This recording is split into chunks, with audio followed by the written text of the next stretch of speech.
નમસ્કાર મિત્રો, આમ આદમી પાર્ટીના નેતા ચૈતરભાઈ વસાવાના સૌથી મોટા સમાચાર સામે આવી રહ્યા છે કે ચૈતરભાઈ વસાવાના કેસમાં આજે ગુજરાત હાઈકોર્ટની અંદર સુનાવણી કરવાની છે અને લાંબા સમયથી ચાલી રહેલા કાનૂની લડાઈ બાદ આજે ચૈતર વસાવાને હાઈકોર્ટમાં શરતી જામીન આપવાનો આદેશ અપાશે.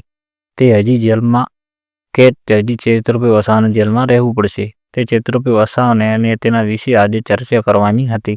તો મિત્રો, આપણે જાણીએ છીએ કે ચૈતરભાઈ વસાવા પર હત્યાનો પ્રયાસ કરવાનો ગુનો કે આરોપ મૂકવામાં આવ્યો હતો અને એક કાલે થયેલી સુનાવણીમાં ચૈતર વસાવાના વકીલે હાઈકોર્ટમાં દલીલ કરી હતી કે ચૈતર વસાવાને રાજકીય કિન્નાકોરીના કારણે ખોટા કેસમાં ફસાવવામાં આવ્યા છે અને વકીલે એ પણ જણાવ્યું હતું કે કલમ 307 હત્યાની કલમ તેમાં લાગુ પડતી નથી, કે આ જે સ્થળે જે ઘટના બની હતી આ ઘટનામાં 307 કલમ લાગુ પડતી નથી, કારણ કે કોઈ જીવલેણ હુમલો થયો નથી અને બીજા પણ ગંભીર કોઈ પણ બીજી ઈજા થઈ નથી. અને વકીલે આદિવાસી સમાજમાં ચૈતર વસાવાની લોકપ્રિયતા અને સામાજિક કાર્યનો ઉલ્લેખ પણ કર્યો હતો. બીજી તરફ સરકારી વકીલે જામીન અરજી તરફ વિરોધ કરતા દલીલ કરી હતી કે ચૈતર વસાવાને ગંભીર બનાવો થયેલા હતા અને જો ચૈતરભાઈ વસાવાને જામીન આપવામાં આવે તો તે પુરાવા સાથે છેડછાડ કરી શકે છે અને અથવા કે સાક્ષીઓ સાથે ધમકાધમકી પણ કરી શકે છે, કે સાક્ષીઓને ધમકાવી પણ શકે છે. અને મિત્રો, તેમને એ પણ કહ્યું હતું કે ચૈતર વસાવા સમાજમાં અશાંતિ પણ ફેલાવી શકે છે અને કાયદો અને વ્યવસ્થાની પરિસ્થિતિ પણ બગાડી શકે છે. તો બંને પક્ષોની દલીલ સાંભળ્યા બાદ ગુજરાત હાઈકોર્ટે ચૈતરભાઈ વસાવાને અમુક શરતો સાથે જામીન અથવા જેલવાસ લંબાવવાનો નિર્ણય પણ કરી શકે છે, જેમાં કોર્ટની પરવાનગી વગર નર્મદા જિલ્લો છોડવો નહીં કે પોલીસ સ્ટેશનમાં હાજરી આપવી, આવી શરતોનો સમાવેશ પણ થઈ શકે છે. અને મિત્રો, વધારે તરફી ચૈતરભાઈ વસાવાને આજે જામીન મળે તો આમ આદમી પાર્ટીમાં ઉત્સાહનો માહોલ છવાઈ જશે અને આદિવાસી સમાજના લોકો ખૂબ જ ખુશ થઈ જશે.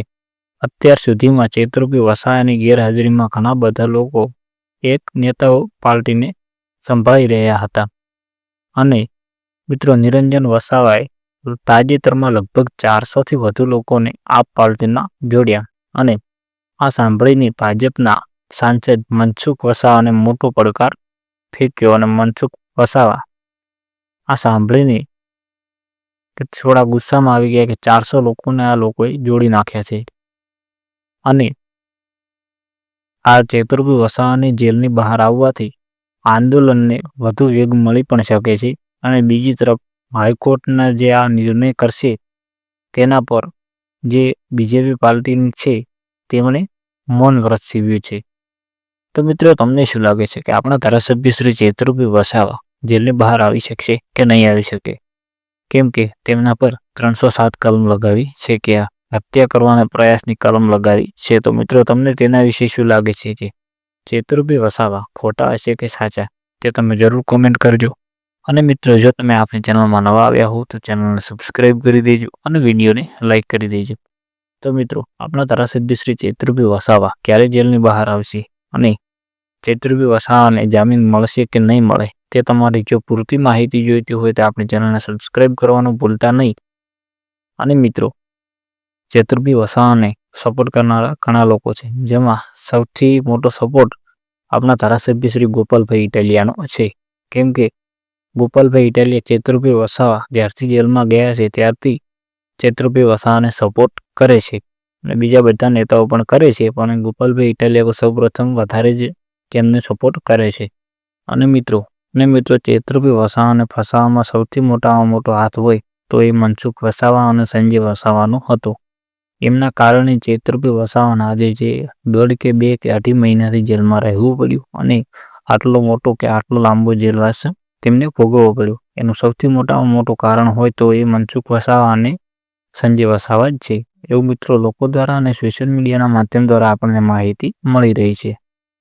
અને મિત્રો, ચૈતરભાઈ વસાવા કદાચ જામીન પર જો બહાર આવશે તો મીડિયા સમક્ષ વાત પણ રજૂ કરશે કે તે ખોટા છે કે સાચા છે અને તે સીસીટીવી ફૂટેજ પણ જાહેર કરવાનું કહેશે, કેમ કે સીસીટીવી ફૂટેજ હજી અમુક કારણોસર જાહેર કરવામાં આવી નથી અને ચૈતરભાઈ વસાવાને તારીખ ઉપર તારીખ આપવામાં પણ આવે છે. તો મિત્રો તેના વિશે તમારું શું કહેવું છે તે તમે જરૂર કોમેન્ટ કરજો અને જો તમે આપણી ચેનલમાં નવા આવ્યા હો તો ચેનલને સબસ્ક્રાઈબ કરી દેજો અને વિડીયોને લાઈક કરી દેજો.